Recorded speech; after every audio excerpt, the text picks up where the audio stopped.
And welcome on in to the Third Round Reversal Fantasy Football Podcast. Brett Malamud here with you, along with Zach Malamud. Zach, what's going on?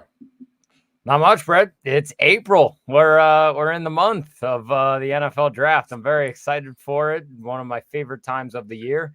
So doing really well today. Yeah, we've hit draft season. It's just been pretty hectic in the last day, I should say, in the NFL. And we get to the biggest piece of news. Or before we get to that, please subscribe to us on YouTube, wherever you get your podcast. Give us the thumbs up. Zach, the last couple of weeks, we've been talking about free agency previews and then free agency recaps. That sort of has shifted a bit. A piece of news that we got today that kind of sent seismic shift around the NFL. Then we will get to our quarterback previews in Dynasty as far as the draft goes. Excited to start talking draft, and we'll go position by position over the next couple of weeks leading up to the NFL draft. But Zach, let's get to the big news. Stefan Diggs, he gets traded to the Houston Texans. This was something that sort of was coming over the last couple of off seasons, and writing was on the wall for Diggs as far as his wall, I should say, his social media wall. I just he overstayed his welcome a little bit, I think, to the Bills fans, and an underwhelming season for sure this last year. And now he gets to go out to Houston.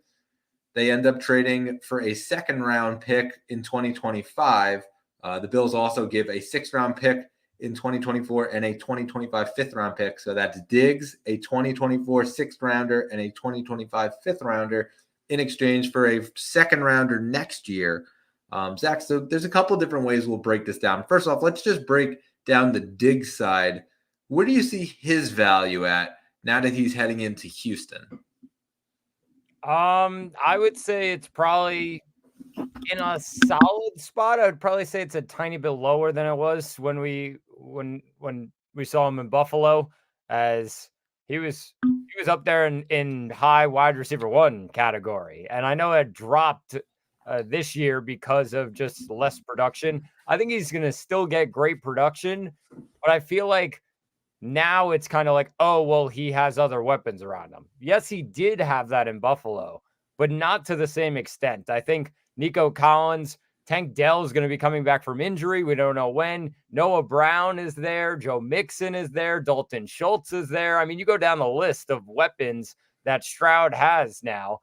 And I mean, from that standpoint, I think it'll take it just a notch down from like a top level wide receiver one.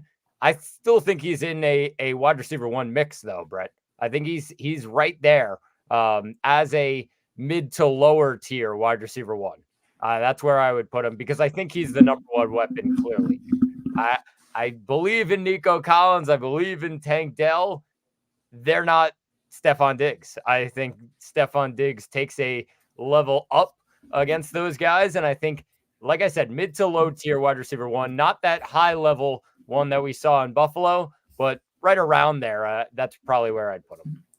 Yeah, I don't disagree. I think that, having Diggs now in the system, obviously for the CJ Stroud side, like I think just the enormous amount of weapons that he has. Tank Dell, Dalton Schultz, we didn't talk about either, but yeah, Nico Collins, and then Joe Mixon. They bring Joe Mixon in to be the running back alongside Dameon Pierce. Like, he just has a ton of weapons. So I think Stroud's value overall is going to go up from a dynasty standpoint. He has that chance to take the elite tier heading into next year, and we'll see if he can do it. But yeah, I think Diggs, it ended bad in Buffalo. I think as far as the dynasty value, though, that dipped as well. You were almost selling low to get off the ship if you were selling him this offseason. Now I think that there's sort of a bit of a turn there as far as the value, where, if you're buying him today versus yesterday, the price is higher just based on the situation. And then on top of that, you have Nico Collins, Tank Dell, like they're sort of a buy low, I think, right now, because their value sort of got knocked. Tank Dell's only a year in, Nico Collins only 2 years in. They're going to still get their workload. And I think that Diggs is going to get doubled a ton, at least early, and it'll sort of free up these other guys. And so this could be a pretty good buy low window, especially if you're one of those teams that's looking to make a move, trade away draft picks. Now we're sort of in draft swing where, everybody wants to try to buy draft picks because it's all about the hype and the rookies and all that. Maybe a good little group there, Nico Collins, Tank Dell, to go trade for. Zach, let's talk Bills though, because I think this is more of the interesting side of it.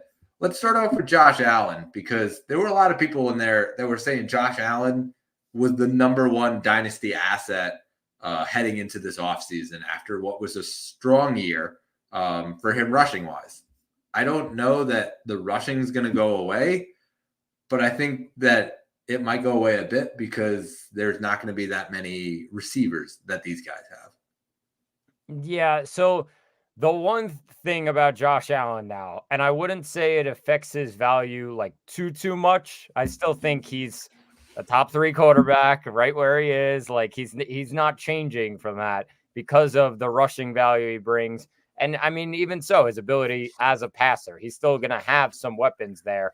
Kincaid, I expect to take a massive step up this year. James Cook out of the backfield is another weapon for him, even though that wide receiver room is not exactly where Buffalo would want it to be. I think it's for Josh Allen, like he'll be fine. In terms of going to the wide receivers, though, I definitely think a lot of Josh Allen's thing was he would throw it short to those running backs and tight ends, but the deep ball gave him a different look in that offense. And I don't know where that deep ball is coming from now, Brett. I mean, Gabe Davis is gone. Stefan Diggs is gone.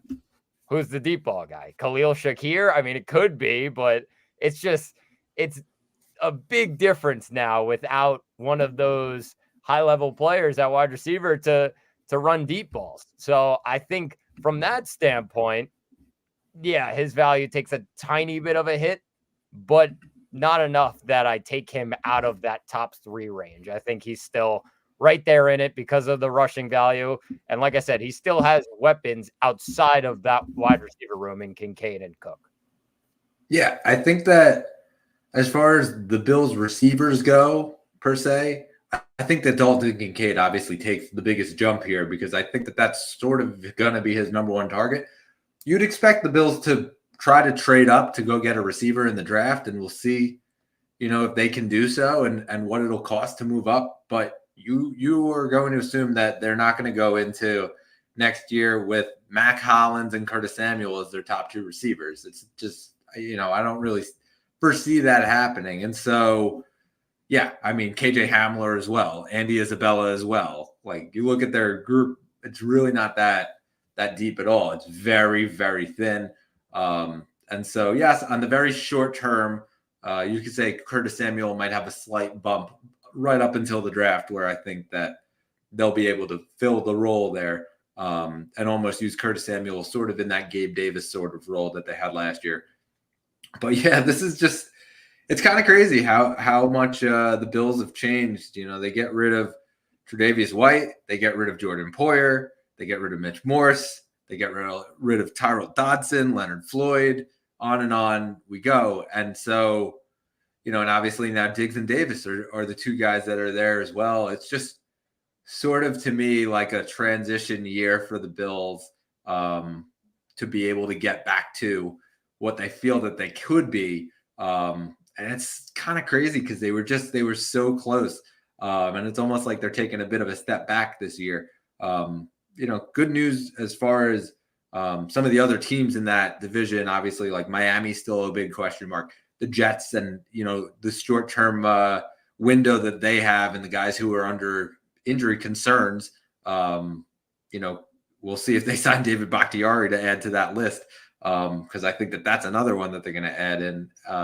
But yeah, it's just it's kind of a weird move to me. I understand why they did it completely, but yeah, a little off for me. Yeah, definitely fair. I think it was, you said it at first. I think it was just time. I think it was time. They had in the last 2 years, I mean, every season started with oh, Stefan Diggs is complaining about this. Both years. It's just something was happening. And from that standpoint, like, you can only go on for so long with a player like that. You got to get him the ball. And if you're not going to get him the ball, then he's just going to be angry. And you cannot have that in your locker room. I think he'll be happy now. People are saying, oh, well, the Texans locker room is watch out for it now because Diggs is coming in. I think if he's in a good situation, he will be perfectly fine. That's what it is. It wasn't great in Buffalo, and that's why it kind of hurt his outlook, his fantasy output, everything surrounding his career in the last couple of years.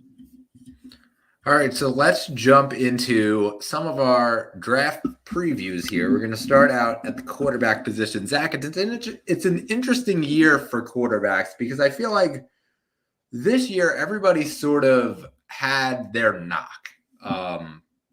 We're going to go down the line here. Caleb Williams, Jaden Daniels, Drake May, J.J. McCarthy, they all sort of have some sort of downside to them. Granted, there's a lot of years where we get closer to the draft and even the best of quarterbacks have some sort of knock against them. And we've seen guys that have fought against that. Listen, Josh Allen was told he throws the ball too hard and he overthrows guys. And that was his knock coming out of the draft. And he figured out a way to make it work. I mean, on and on the list goes.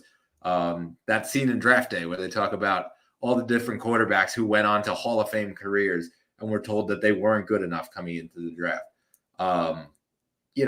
We're still in that sort of realm where you have to look through the regular colored glasses instead of the rose-colored ones. But this is just an interesting year overall for quarterbacks. What do you think? I agree. I think so. The one thing I'll say about the quarterbacks this year is we kind of are in a year now where a lot of the top teams need quarterbacks. It doesn't always happen, Brett. So because of that, because of this year, it's like, all right, teams are just transitioning. They're ready for a new quarterback. Because of that, we got 4 or 5 guys in the top 15. I mean, it's around there. So because of this year, I think it's easy to say for these teams that these players could be maybe a little bit overrated coming in. And, oh, if this guy's the 3rd pick, I don't think he's really the 3rd pick, but this team needs a quarterback.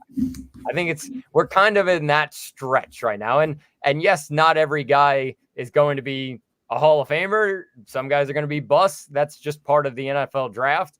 But I think because this year a lot of teams need quarterbacks, it pushes all of these guys to really the top of the first round. Yeah, so let's just jump right into it. We got to start with Caleb Williams. Zach, this is a guy who a lot of people just don't like, plain and simple. And I don't really know why. I think that he's going to be a good quarterback. I think he should be at the very top of Superflex drafts. I think he will be just a good NFL quarterback. I don't know what the knock is. I understand the attitude stuff. And, there was a lot of knocks to him. Against him late in the season. But yeah, I think that he's going to be a solid quarterback. If you're not taking Marvin Harrison Jr., he's the next pick. Or if you are taking Marvin Harrison Jr. with the 1st pick, he's the 2nd pick of the draft in Superflex formats. Yeah, I agree. I think, it's Superflex if you're not taking Harrison, obviously the top wide receiver and arguably the top prospect in the draft, then you're going with Caleb Williams. And I can't disagree with that. I think he's right now, how he's rated, he's going to be number 1. He's going to go to Chicago. That's what it looks like, unless something happens in the next couple of weeks. But looking at it, people have a knock on him. I think really not anything in his game. I think he's a kind of quarterback where I think he can lack upside in certain situations with how he plays. He kind of, I don't want to say he plays like a hero ball type of style. He had to do that at USC. That's just what situation he was put in. So because of that, people see that and they say, oh, no, he's a knock. He's going to make mistakes and everything like that. I don't think it's going to be that. I think it's just the upside of being one of the greats. I'm not sure just yet on a guy like Caleb Williams. Yeah, and I don't know that he needs to be one of the greats. I mean, that's the thing. And it's sort of this what have you done for me lately mindset that just all NFL fans sort of have, where we look at a guy like Bryce Young, who might have a very, very bright career, who came out and was the number one pick in a lot of these superflex drafts, or number two pick, I should say, because of course it was Bijan Robinson. Similar situation to what it is this year, where there's a skill player that should be at the very top of drafts, and it could be argued 1-2 either way, depending on if you need a quarterback or not. But this is the sort of situation where he is just gunslinger. And that's the thing that comes to mind when I think Caleb. He turns it up to 11 every single time as far as the pass, trucking the ball 100 miles an hour. And, like, he'll get the ball in there. So the Chicago Bears obviously seem like they're going to be the team that picks him. They just surrounded a whole bunch of talent around him, so that he comes in, he feels very comfortable. And you talk about the hard ball, like Mike Williams and Keenan Allen were very good at catching hard footballs from Justin Herbert. And so now we have Keenan Allen here in Chicago. DJ Moore, another guy who can catch a hard ball. I think it's being set up for success here in Chicago. So I think that the situation at least is going to be very good. Yes, we're going to have to be a little bit patient with the offensive line. They're going to have to keep building through the draft at that. I'm curious to see how many linemen they take. They do have a ton of picks, and so, including a couple there in that top 10. But I think as far as the situation goes, it's a really good landing spot for him. A lot of good talent around, and so yeah, he's for me right there up at the top, either 1 or 2 in the draft, depending on if you need a quarterback or not. Yeah, definitely, Brett. I think he's right there. I think he's 1 or 2, whichever it is. And if it's 1, then it's most likely Harrison as another guy who's going 1. So I think from that standpoint, yeah, he's clearly the top quarterback prospect here. All right, so jumping right to our next guy here, it is Jaden Daniels. Zach, this is a guy that you absolutely love, quarterback out of LSU. Another guy who should sort of be at the very top of those drafts. Just as far as Superflex goes, yeah, we sort of have this big 3, I would say, and now it's sort of becoming a big 4 if you want to include JJ McCarthy in with Drake May, who's catching a lot of steam, but sort of a big 4 as far as the quarterbacks go. And I think all 4 deservedly can be up top of the draft with Marvin Harrison. If I was doing a draft from scratch and I was just, building it out, yeah, those 4 guys, not need-based, those 4 guys would be at the top of the draft. JJ McCarthy, probably 5th. But, I can understand him or Drake May. We'll get into them in a second. As far as Jaden goes, this guy is kind of he's sort of like an Anthony Richardson light, I would say, as far as the running. I think the throwing, he has that ability to throw just like Anthony Richardson does have, but I think the difference is that he has the accuracy that Anthony Richardson didn't have coming into the draft. And so it's sort of that to me. I think that he's sort of that quarterback. I think that he has that edge. I also think that he's a guy who, depending on where he lands, he could score a ton of points right away in the first year. And I think that Anthony Richardson sort of had that formula for him coming out of the draft as well, where if they put him in the right offense, and they did, he was able to score right away. And obviously he got hurt, and, we don't have to get into that whole thing. But, like, I think of a team like Minnesota, a team that's kind of armed to be able to jump up, potentially jump up to where the Patriots are. That's a team that to me is still lurking. And even if the Patriots don't take them and Minnesota jumps up to 4 and grabs Jaden Daniels, I think that that's an excellent spot for a team, for him, just based on the fact that we watched Josh Dobbs last year, what they tried to do when they got away from Kirk Cousins with the Achilles injury. They wanted a mobile quarterback. They just wanted a guy who could move out of the pocket, take off if he needed to. And Dobbs did that for a couple of weeks. They had that formula built out for him to succeed in. I think that if they had a guy like a Jaden Daniels, they'd be able to do the same. Yeah. So my thing on Jaden Daniels, and I talked about Caleb Williams, and I said like the upside is something that I'm just a little bit like worried about. Like how high can he go in terms of like NFL quarterbacks? Is he just going to be a solid NFL quarterback and that's it? Where's the upside? The reason I really like Jaden Daniels is because of those 4 quarterbacks that are sitting there, the 4 quarterbacks that we talked about, and even the others in the draft. I think it's not even close when it comes to the upside. I think Jaden Daniels, his upside is the moon. Like it's insane because what he was able to do at LSU, an SEC school, the toughest conference in football. He's the Heisman Trophy winner. He did absolutely everything last year at LSU in terms of passing, in terms of running, in terms of completion percent. Everything was perfect. He had 40 touchdowns passing and 4 interceptions. So not a lot of mistakes also. I think because of that, I'm looking at this guy saying, all right, he can really carry that into the NFL. Going from a tough conference in the SEC, a pretty high caliber system that he had at LSU, I think he can carry that into the NFL. So for me, he's one of my top guys on the list. I think he's one of the top guys to look out for in terms of who's going to be great from this quarterback class. I think Jaden Daniels in the right situation could be really, really good, Brett. Yeah, I just think that he, like you said, I think he has the most upside of anybody. Again, it reminds me of the Anthony Richardson situation from last year. It's that very intriguing guy. And yeah, there's a bit of a floor if he lands in the wrong spot and there's a little bit of growing pains and no offensive line and all that. But I think sky's the limit is if he can land himself in one of those situations like a Minnesota rather than a New England. I think that New England, to me, might be the worst of the situations, just because I think that it might take a couple of years for him to get under the get it out of his system. And I'm not sure how much patience the Patriots have just as an organization. So I would say that sort of is the worst landing spot that he could be in. But we'll see what happens as far as the draft goes. Should be pretty interesting. Let's jump to our next guy. It's Drake May. Zach, this is one of those guys that a lot of people have been knocking in the last month.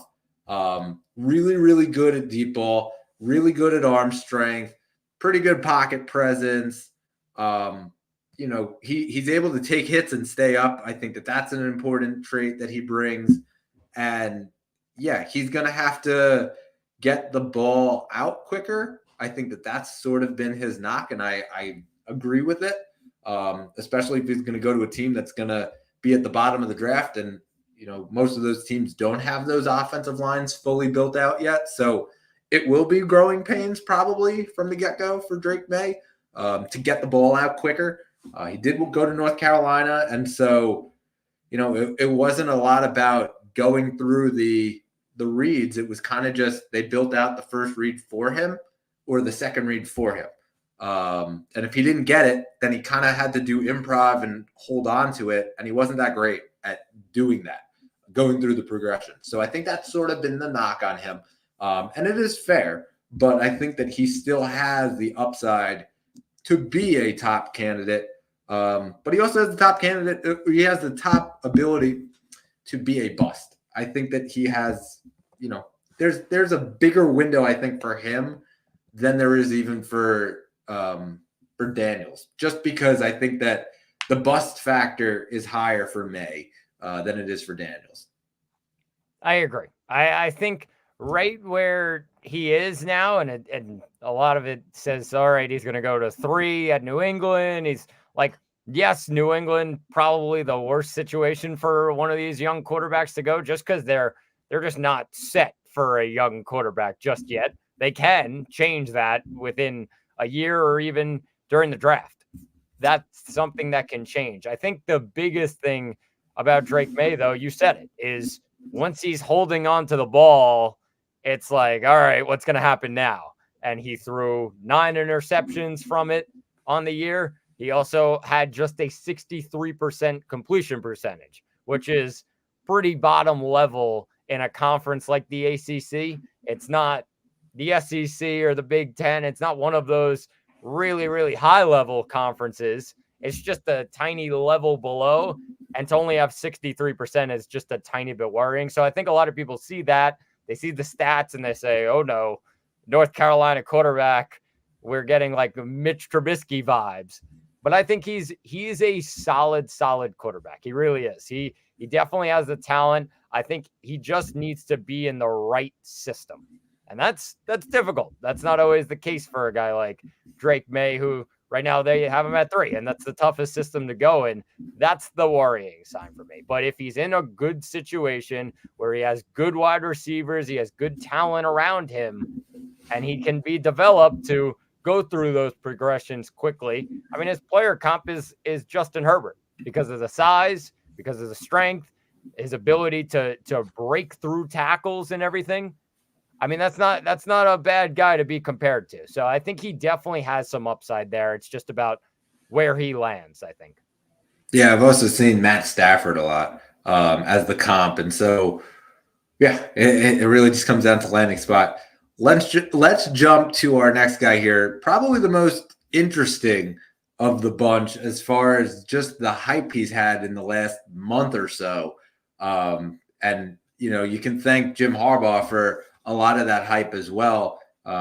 Meeting with the media a couple of weeks ago and saying that he should be the first pick of the draft and the first quarterback off the board and all these quotes that he's had over the last few months. You can thank Harbaugh for getting on the JJ hype train and pushing it forward. Zach, this dude's a baller. I mean, he is. Just plain and simple, he's a baller. He has the arm strength. I think that there's a lot of, raw talent. I think that the emphasis is on the raw, though. I don't know if he's going to be in this amazing situation from the get-go. I mean, listen, there's a chance that he goes to a situation where there's already a quarterback and he sits behind him and learns. And, I don't know where J.J. McCarthy is going to go in the draft. I think that's what's the most intriguing part of this entire thing. Minnesota is a team that keeps getting brought up with him. If he lands in Minnesota, oh boy, I think that that's a fantastic situation for him, and we're having a different conversation. I think that, though, I'm very unsure, I should say, as far as what the J.J. McCarthy forecast will be. And it's the reason why I put him lower here than I do the other 3 quarterbacks that we just spoke about. I think he'll be a good quarterback. I don't know that he will ever be one of those great quarterbacks. And so, yes, high floor, low ceiling. That's what I think as far as the J.J. McCarthy comp or projection is for now. I think that's pretty fair. So my one thing about JJ McCarthy, I think he's a great runner, and I think he can really sling the ball short and get to guys in tight windows on the sideline. He's a perfectionist when it comes to that. He's a baller. He's a winner. I think that's 2 things that really come to mind. He knows how to win. The one thing I'll say about JJ McCarthy, and I watched a fair amount of Michigan games this year. My one thing about JJ is now he goes into the NFL, and this is not a knock on Michigan. This is not a knock on JJ McCarthy, but that system was absolutely slam dunk perfect for a quarterback like JJ McCarthy, who can sling it into tight windows, who can hand the ball off to his running backs, who can run the ball when he needs to. Everything was perfect there. We saw him throw it deep a couple times. We also saw him have an unbelievable offensive line. Everything went his way, really, in college, Brett. So now, to translate that to the NFL, I think he's a great running quarterback. I think he get out of the pocket very well. And like I said, fit it into those tight windows. My question is, what if a read's not there, number one? And what if his offensive line's just not good? I think that's a big question for me. If he's in a great situation like he was in Michigan, then I think it could be really solid. What I will say, though, is you're not always handed that perfect situation like he had at Michigan all those years. So that worries me just a tiny bit heading into his NFL career. And I think that it's almost like how Will Levis kind of came into the league, where, yeah, there's a lot of hype about him. There's a chance he falls in the draft, but the hype is still sort of building a bit. It really just depends on the situation. And Will Levis was a projected top 5 pick and fell out of the entire first round. And it took for a team to trade up to get him. And, he slipped in rookie drafts because of it. It was a guy who was going to go in the middle of the first round, sort of slid to the back end of the first round, even early second round for some drafts. I think that that's sort of the landing spot that I'm looking at right now for JJ McCarthy, where I would probably rather have a lot of these receivers that are coming out of the draft, and even Brock Bowers. I'll throw him there as well. I think I'd rather have those guys than JJ McCarthy. Again, we could be having a different conversation in a month. It really just comes down to where does he land. But high floor, low ceiling is what I think his projection is. Yeah, exactly. It's like I said, not always going to get a great system like you had in Michigan, and we'll see where he lands. If it's in a good spot, he could be really, really good. All right, so a guy who had a ton of experience at Auburn and then he went to Oregon, Bo Nix. This is a guy who, plain and simple, like he is very good as a mobile quarterback. He also can throw a ton while he's on the run, and I think that that's a huge asset. That said, he doesn't throw deep that often. He throws a very short ball. I'm not sure what the impact is going to be in the NFL. He's almost definitely not going to be a starter right out of the gate. Have to sit behind and learn. But where do you see his dynasty value potentially going? In maybe like a super flex draft. Okay. I would probably say around maybe like a Levis spot, like where he got drafted last year after he dropped. Because I think Bo Nix is probably a second round quarterback. I think he's just in that range there. So you would probably say in a super flex, low first round, early second round. That's probably around where he goes. I think the big thing about Bo Nix is everybody loves to say stuff about Bo Nix because it just so happens that every time he got into a big situation, he would fall short. Like championship games, big games, everything about it at Auburn and Oregon. It's just how things fell. That's not to say though that Bo Nix is not a great quarterback. I think he's a really, really good quarterback. And I think it's proved by his stats that he had at Oregon this year. How about 45 touchdowns, 3 picks, Brett? He threw 77% completion percentage on his passes. I mean, he's a great quarterback. So if somebody could develop him and he could be a backup for a year, he could turn into he has the talent of like a guy like Levis who just could fit in perfectly somewhere. And obviously we know where Levis is right now in a good spot in Tennessee. Something like that for Bo Nix, I definitely think could stand out. Yeah, and I think that, like you sort of alluded to it before, like I think that he's probably a second round quarterback. And I think that there's even a chance that he slips into the first round if the right situation is there. There's a couple teams that are there at the end of the first round that might need a quarterback in a few years. And so, yeah, Bo Nix might end up making it to there. And then, of course, you have a bunch of teams that try to trade into that back end of the first round, early second round, need that quarterback and go out and grab a guy like a JJ McCarthy, like a Bo Nix. So I agree with you. I just think that, listen, in our league, just to give a perspective, in our league, I provide every team with here's all the skills players and the quarterbacks that got drafted in the entire draft. A lot of the people in our league, at least last draft, when we had our first rookie draft, they looked at that list. They used that list. And so you see at the top of the list, the first rounders that went. Well, a lot of those first rounders start to go. I think there were 10 guys that were picked in the first round last year that were NFL, fantasy football players. And then you're in a 12-team league. So you start to look and it's like, oh, well, Will Levis is the next guy. So I'm going to look at him. And, you start to see some of those guys that are going off. He's first or second that are there. I think that that's sort of going to be the situation with Bo Nix, which is why I think he's going to end up going right in that same range as where I would project JJ McCarthy to go. Back into the first round, early second round. Sort of leads me right to this next guy here. It's Michael Penix. And this is a guy who really started to gain a lot of hype towards the end of the college football season. And then draft season came and he dropped a huge amount in stock, I think. And it really just came down to they were talking about everybody else and they stopped talking about Michael Penix Jr. 6'3", 214 pounds, very mobile. Just like I thought he was a very good quarterback. And yeah, he had some good targets, but it wasn't like he had the superstars that some of these other quarterbacks in college football had. He had an elite wide receiver who's going to go at the top of the draft, and that's fair. But I think that this guy is not getting his end of the bargain here.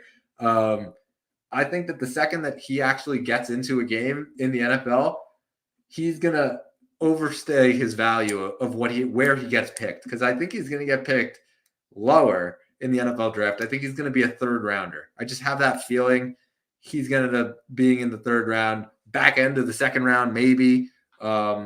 I like to think a team like the New York Jets could potentially take a chance on him. They don't have a second rounder in the draft. They have a first rounder and then they have a third rounder. Not going to take a quarterback, obviously. With that first round pick, they have Aaron Rodgers. But I do expect them to take a quarterback at some point during the draft. Could end up being during that round 3. Penix Jr. might actually fit the mold of what they want, a guy who could sit behind Aaron Rodgers and learn. Listen, if Michael Penix Jr. had a shot, knock on wood, something doesn't happen to Aaron Rodgers, but it happened last year. Like if Penix Jr. was thrown in to the Jets and he had that offensive line and he had the weapons that were set out in front, I think it would be successful. And so I think it's a guy that is going to slip in rookie draft because I think he's going to slip in the NFL draft, but he's still a mid-second rounder for me. If not a back-end second rounder. It's sort of like that Hendon Hooker, I would say, situation, except he's way younger. As far as the readiness, though, I think that Hendon Hooker landed in a bad spot, really, is what it comes down to, and his age sort of affected where he was. But I think if they put Hendon Hooker in a game right now, he would be good. And, his value obviously would translate to that. It's sort of that same situation here. Penix isn't going to start right away. That sort of is why he dips in value for me. Yeah, I agree with you. I think another thing that had to do with that, he had a couple injuries earlier in his college career, and teams saw that and got a little worried about it. Is that going to come back? This year, he had a healthy season, and that really helped him out this year at Washington. I think the biggest thing, my biggest thing about Michael Penix is, of the quarterback group, I by far think he's the biggest sleeper of the group, because I think there's the downside of there could be injuries, there can be other things that go on throughout his career, not in a great system.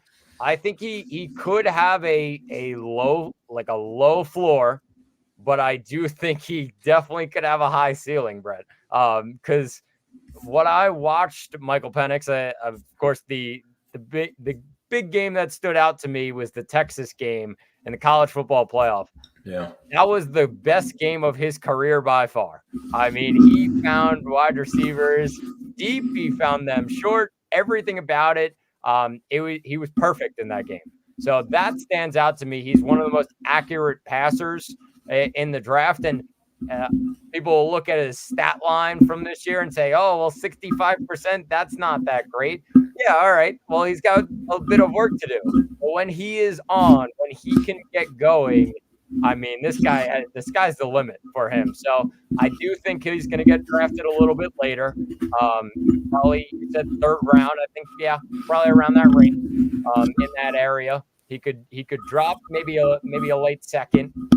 But I think in terms of Superflex and Dynasty drafts, definitely a guy to keep an eye on, because like I said, the ceiling is very, very high for a guy like Michael Penix, where on the biggest stage, yeah, it's not easy to go up against a team like Michigan in the national championship, and they made him look bad in that game. That was a bad game for Michael Penix. the game before that, all the pressure on him, college football playoff, he looked like it was just any other game, and he showed up in that one. And I think a lot of teams are going to look at that tape, especially when they look at Penix. All right, so just breaking down some of the other guys that are there: Spencer Rattler, Michael Pratt, Joe Milton, Jordan Travis. Zach, do you see any of these guys having any sort of dynasty impact whatsoever? Should they be picked in dynasty drafts like last year? I think back to like Stetson Bennett was a guy that got picked late in drafts. Like, is there anybody you should maybe take a chance on, or just kind of let somebody else pick them? I mean, there's nobody that like really stands out behind that top 6 to say, oh, I got to go draft that guy. If it happens 4th, 5th round or late 3rd round in a dynasty draft, I think there's maybe a couple that stand out to me. I know Rattler was not a great prospect after his Oklahoma days, but he had a great year at South Carolina. I think looking at that, everybody goes back to the Oklahoma days and how it didn't work out and Caleb Williams took over for him. Yeah, well, Caleb Williams is now the number 1 pick in the draft, so Spencer Rattler doesn't look as bad because Caleb Williams is really good. So I think that's one thing that stands out.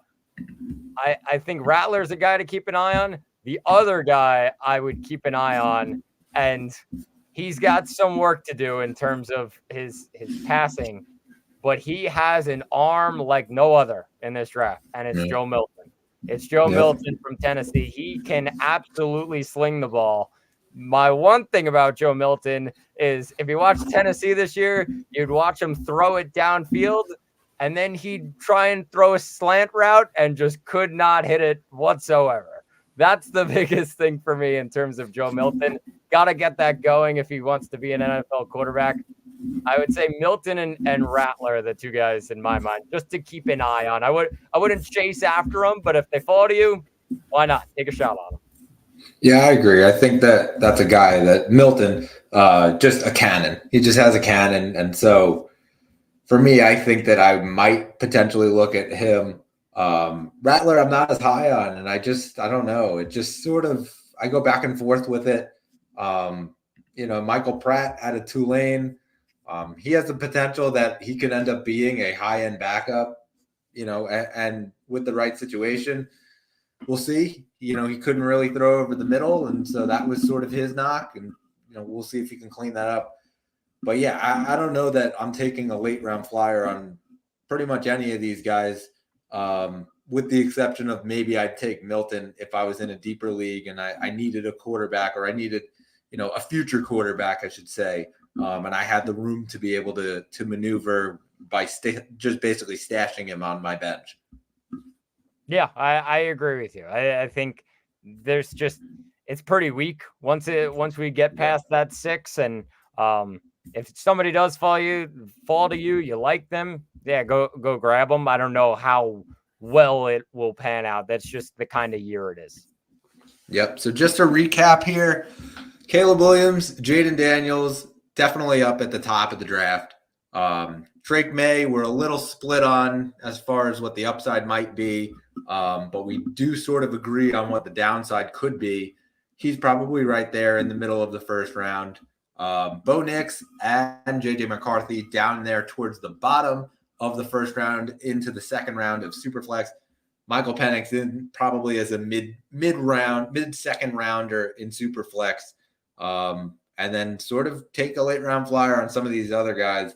But yeah, that's sort of the quarterback class. It's just kind of it's just there. It's not as exciting as it was in the last couple of years. Obviously, there's a lot of intrigue about some of the teams that are involved and what the upside could be for some of these teams if the right guy goes to the right spot, or if the wrong guy goes to if the guy goes to the wrong spot, like what the downside could be. That's what I think is the most intriguing part of this entire situation. I just think that it's going to be sort of weird. I do. I think it's going to be weird. All of these guys basically have the potential that it could just go all to hell, and not work out. Yeah, I agree with you. It's one of those years where We kind of can go every which way on these guys until we see them in their situation and in their system. Kind of hard to tell. That's just the kind of year it is. Yeah, there's really no like Trevor Lawrence slam dunk. No matter which situation, he's going to be great. So it's sort of the wait and see game. So, a little teaser for a couple weeks from now when we actually start to break down where these guys ended up and what we think their impact might actually be now. But yeah, it's sort of a wait and see game, I think. As far as our next one, we're going to be talking about some of these.